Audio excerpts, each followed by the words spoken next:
Hello everyone, this is Orlando from A Collector's Dream.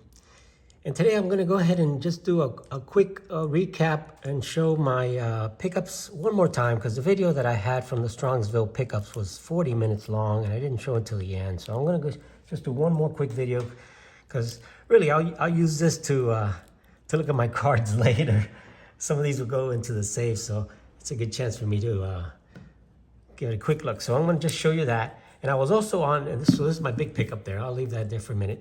I was also on the For Collectors channel, and we did a pre-war live stream where we had a bunch of guys there, and everybody was showing their pre-war cards. So I'm going to go ahead and re-show some of the cards I showed on that pre-war. But before that, let me take one more look at the red cob here, and I'll give you guys just a good look. So that's my red cob that I picked up at the show, and it's a polar bear back, 1909, 1911, T206 with the red background. And you see it's just a beautiful card. You know, it's not perfectly centered, you know, 60-40 centering, but you know, look, it's such an old card. And really, for me, I'm looking at the portrait, I'm looking at the registration on that, and you know, that's really one of the more important things. And you could tell that, you know, the registration is great on this one. And mostly if you're looking at cards like this, sometimes if you look at their eyes, you see that they're kind of like double vision type things, and you know, you could see certain parts of the card kind of moves, you know, the color isn't exactly right. So this to me was one that was very, very well registered, and just the colors on that red just pops. You know, look at how nice that looks there. It's just an image, very, very clean. The Detroit, you know, it was just a very, very clean. Remember, this card here is a polar bear back. So this came in scrap tobacco. So that's the tough thing about these cards with the polar bear back. They didn't come in like cigarettes. They came in scrap tobacco. So you see there's a little tobacco stain, and you kind of want to see some of that because most of these cards have it, but this is very minimal compared to most of the cards out there.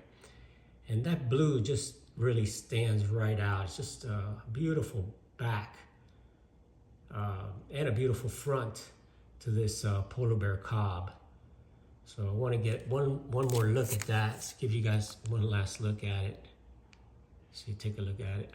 And you know, like I said, I looked at all the cobs that were at the show, and you know, this one was just beautiful, bright red and clean, had no fisheye, no marks, perfectly registered. I mean, you know, again, the centering is not the best. It may have a little bit of a tilt on it, but the bottom line is, I mean, these cards were just hand cut, and this is just really it was the best one at the show. And there was some that were more expensive, but to me, that was the best one that I could find at the show and at many shows that I've been to. I've been looking for a good one, and this one, just like I said, it just stood right out. I don't think I've seen a better, brighter one for that, especially with that polar bear back. So anyway, my second big pickup there was this Walter Johnson, and it was the Walter Johnson American Caramel. And this one really was nicely centered, and these cards are never centered either. I mean, these are really, really tough to find. And again, this is a set of 240 cards. So, you know, you get one caramel, which is one card in the caramel pack. So this is the biggest set, this 1922 American Caramel. It's, you know, I consider it like the 33 Gaudy. It's the biggest set and really the most comprehensive set of the 1920s. Just like the 33 Gaudy was in the 30s. This comprised of 240 cards. And they actually made different versions of this with the blank back. They're strip cards, basically, that were cut out. But this is the real card that came right out of the American Caramel. And this image was used in another issue, the E121, which is the other caramel card right after this. And this image was also used on that, but with a different back. And that set has 120 different caramels. But to me, this picture was just so nice of Walter Johnson. The best picture ever, in my opinion, and his stats show that. And that card is just beautiful with the ornate border there. And that picture was about as clean as you're gonna get, you know, and for a 3, you know, and you see Walter Johnson picture of the Washington Americans. But, you know, it's got the bat and the ball and the bases there. Just a beautiful card. I just love the border, and there you got the mask, catcher's mask, and the mitt there, and just an actual picture. You know, most of the time they don't use a photo. They use like a drawing of Walter Johnson. So that's the front of that, and the back of the Walter Johnson. I'll flip this guy over here. Get a good look at that. And the back of the Walter Johnson has the entire team. He's right at the top with the pictures.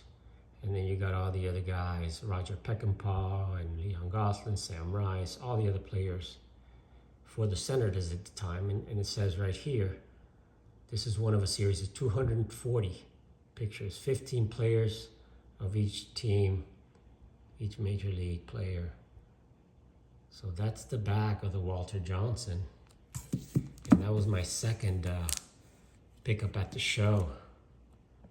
And then my other pickups from the pre-war era was another Walter Johnson, and this was the Fatima. This is the 1913 Washington team, and it has Walter Johnson right up there, and I can get another photo of Walter Johnson. You can see him there, right next to Chick Gandil. And this has the entire team. You could see on there, it's got, you know, Clark Griffith was the manager at the time, and just the entire team in there. And I think it's got a Cuban player in there, Calvo. I'll have to check it out and see. But anyway, there's it's got another guy named Acosta. So there's a few Cuban players that were there, and I found out that on the other one that I'm going to show you now, so let's get a good close-up of this. The next one I'm going to show you actually has 3 Cuban players on it. But let's look at Walter Johnson here. So that's Walter Johnson, and there's the rest of the guys. And this one, you know, is a 2, so it's in fairly good condition for a card that old. But you can see what it looks like on the bottom there. There's all the players. You know, I don't want to zoom in too much, but I'll give you a good look at it because I want you to see the pictures of the guys, you know. So you see all the guys there, all the names. You know, it's got a couple creases, but these cards are big. They're pretty big cards, almost like postcards, not as big, and it's missing a little bit of paper in the corner, but this is a tough card to get. And again, it says 1913 down here at the corner, 1913, Fatima Cigarettes. And, you know, to compare to the other cards, for example, these are all actually 3 different cards, 3 different sizes. Smaller, bigger, and then you got the big guy here. So you can see how big this is compared to this Walter Johnson. So, but it's a whole team card. So in person, it's beautiful because it's a pretty big card and you can see the pictures clearly of each of the players, and it's all, you know, it's an actual photo. I like when it's actual photos of the players. Just put Ty in the middle. He's got to go there. He was my big pickup. So the next one I'm going to show you here is the same thing, the 1913 Fatima Cigarettes, and this one is the Cincinnati Nationals. This one's authentic. It's got a lot more creases. Well, I didn't show you the backs, but the backs are pretty much the same. It says Turkish Blend Cigarettes, and it just tells you that you can get an actual photo, a 13 by 21 picture of the team, of the whole team. and it's mounted and stuff like that. So, and this comes out of New York City. So look at it, Myers. So that's that. And this is the same. The backs are all the same. It tells you all the same. This was authentic. It's got a bad crease, almost a broken up there, but it doesn't go into anybody's face and stuff. So it's still a pretty nice example of it. And this one has the Cuban players here, where it's got Armando Marsans, who's this guy right there, the first one of the first Cuban player, and the other one is Rafael Almeida, who's right there. And I found there was another Cuban player here. Somebody commented and told me there was, and I was looking at it, and I'd have to again take a good look at see where he is. But that's what I was told. So anyway, that's the other pickup. So I picked up these two guys. These two guys I picked up. And I also picked up a mantle to add two of my mantles. But this is an O-Pee-Chee mantle, a 66 O-Pee-Chee mantle. Off-center, but these are really tough to find. I only saw a couple of these at the show, and this was pretty much the best one as far as, you know, having pretty sharp corners, just way off-centered. But O-Pee-Chees are impossible to get centered. And I didn't have this mantle for my collection, so I added it. Difference on this is the back is lighter than the normal one, and it says printed in Canada right there. So that's the mantle I picked up.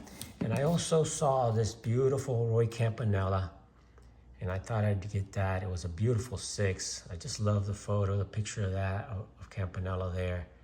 And nicely centered, a little bit left, off center, left to right, but it was such a sharp card, such a nice looking card that I just, it jumped out at me, and I got to 52, and I don't have this 53 Bowman, probably my favorite set. So I picked that up. So that's my pickups again, guys. And when I did the live stream, I showed a bunch of cards. Everybody was asked to get 10 of their favorite pre-war cards. So I did that. And I'm just going to go ahead and start sharing some of those here real quick. And one of my favorites is this King Kelly with the portrait with the Chicago shirt. This is one of the older King Kelly, olders. This is from 1887. And as you know, these were produced all the way through 87, 88, 89, and some 90s.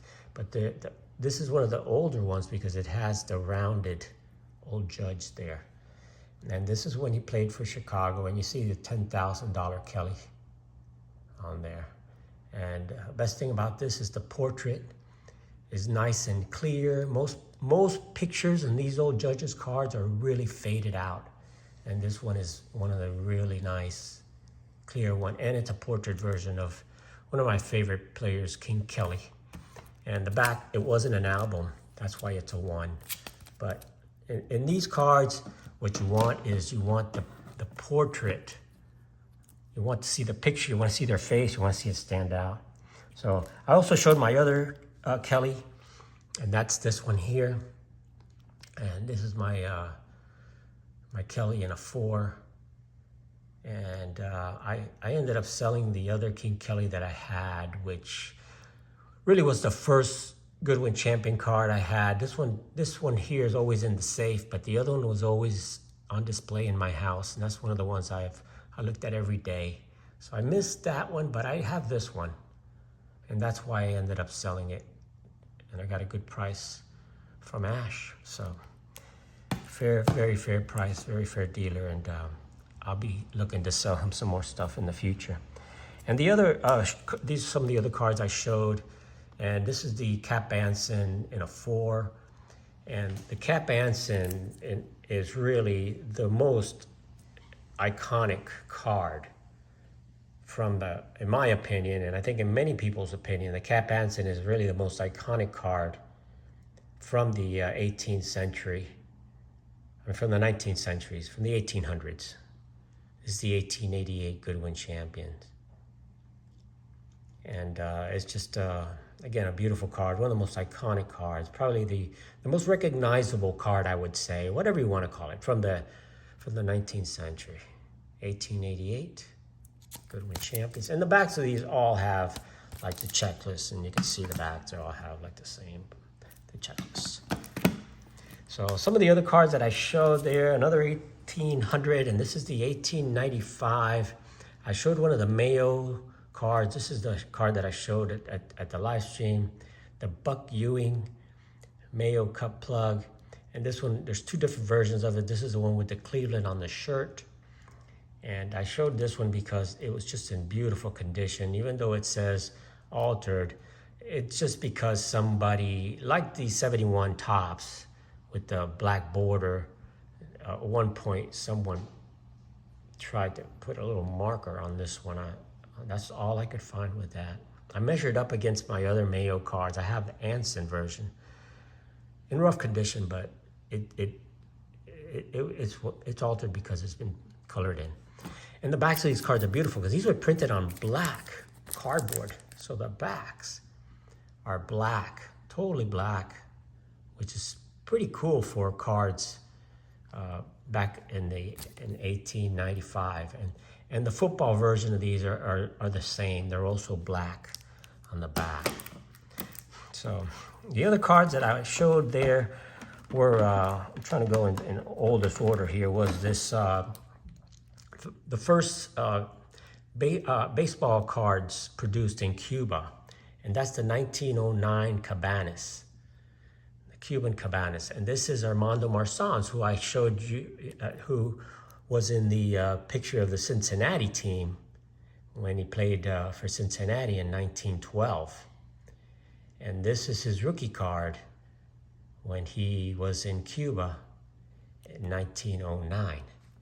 So the backs of these cards, it's again, they're cigarette cards, and it talks about it there, the Cabanas, and it's the best. It talks about the baseball cards were made from the Cuban teams and the extranjeros, which are the foreigners that came to play, which Detroit Tiger team went to play in Cuba back in 1909, and they made cards of the teams.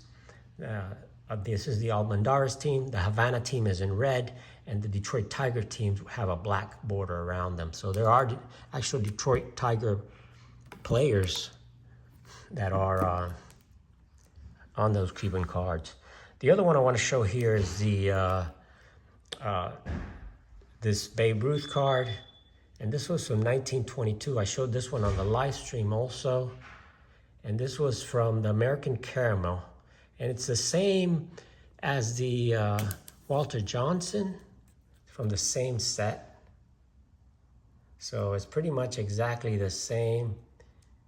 It's just the difference is the teams. So it's the same series, the same set, and this is the Babe Ruth version of that. I showed this on the video I did for Iconic Al. So you may want to go check that out. So this is the 1922. Or go look at the For Collectors live stream that I did, and I showed these cards also on that live stream. The next one I'm going to show here is this 1911 T205. This is the Ty Cobb. So you get a good look at that one. This is just a beautiful card with the gold borders. It's tough to get these in good condition. This one has, as you could see, even on the holder, it's just a little short because it's been trimmed. And it was trimmed a long time ago. It was a bad job there on the top. But these cards were the first cards that actually had their stats, information and stats on the back. So you could read the information. He's a star outfielder, and you can look at his batting averages: 324, 377, and 383 from 1908 to 1910. And there's different versions with the different cigarettes that it came in. This is the Piedmont version, and that's the Ty Cobb, the T205. Other cards I showed were, I also showed this Babe Ruth here, which is the Harrington's Ice Cream. And this came in the ice creams. And this one is really nicely centered. Really got a nice photo. One of the good eye appeal cards that I have here in my collection.